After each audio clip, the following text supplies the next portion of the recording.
Middle class किसी भी मुआशरे की तरक्की की जमानत हुआ करती है। मुबारक हो आपको, मुझे और हम सबको कि हमने जितने बुरे तरीके से हम क्रश कर सकते थे, हमने उतने बुरे तरीके से क्रश किया है अपनी मिडिल क्लास को। आज मुआशरे में आपको सिर्फ दो क्लासेस नजर आती हैं, या तो पिसे हुए लो क्लास जिन बेचारों को ये भी नहीं पता कि दूसरे वक्त का खाना उनको नसीब होगा या नहीं, या उम्रा की वो क्लास जो सिर्फ और सिर्फ क्लबों में बड़े बड़े ब्रांड्स के ऊपर आपको नजर आते हैं, महंगे महंगे रेस्टोरेंट्स के अंदर एक वक्त का खाना 20-20, 30-30 हजार का खाते हुए महसूस होते हैं।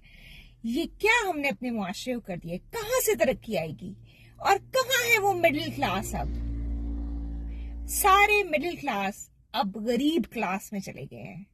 अब आप देख लें कि हमने ये तफरीक इतने बुरे तरीके से पैदा की है कि आपको पता चल जाता है कि ये जगह गरीबों के जाने वाली है। ये गरीबों को मैं इन्वर्टेड कॉमास में कह रही हूँ, मैं नहीं उनको समझती, अंडर प्रिविलेज्ड मैं उनको कहती हूँ, उनको उनके जाने की है। और ये जो जगह है ये अमीरों के जाने की है, अशराफिया के जाने वालों की है। ये किस किस्म की हमने तफरीक पैदा कर दी है? ये किस तरह का मुआशरा हम पैदा कर रहे हैं?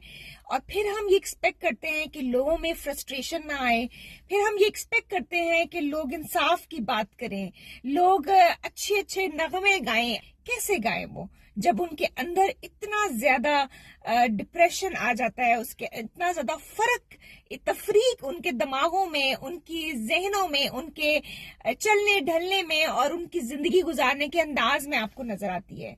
It's so shameful, it's so hurting. यही वो फर्क है जिसने मुआशरों में तबाही का अंदिया दिया।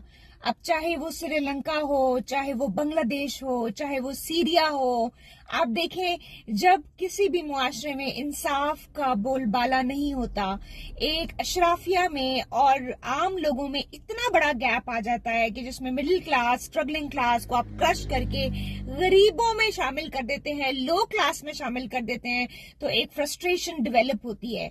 वक्ती तौर पर हो सकता है चंद मुआशरों के अंदर एकदम से फॉल आउट उसका ना आता हो, कोई एक ऐसी हरकत होती है, एक ऐसा स्टेप होता है हुकूमत की तरफ से जो कि सारे के सारा ये जो इन्होंने एक आर्टिफिशियल बूम क्रिएट किया होता है ना, उसको जमीन पे ले आते हैं। जब लोग ये मुआजना करते हैं कि हमने ऐसा क्या किया है जो हम इतनी मेहनत के बावजूद भी अपनी जरूरियात जिंदगी को नहीं पूरा कर सके, और ये जो उमरा हैं, ये जो बहुत बड़े बड़े ओहदों पर जायज नाजायज तरीकों से आए हुए लोग हैं, इन्होंने ऐसा क्या किया है कि इनके बच्चे भी बाहर इलाज के लिए जाते हैं, ये खुद भी छुट्टियां मनाने बाहर जाते हैं, बीमार हो जाए तो सर्जियां बाहर होती हैं, और हमें एक आम पब्लिक हॉस्पिटल के अंदर एक कमरा भी नहीं मिलता। यही वो फर्क है जो रेवोल्यूशंस का और तब्दीलियों की वजह बना करता है।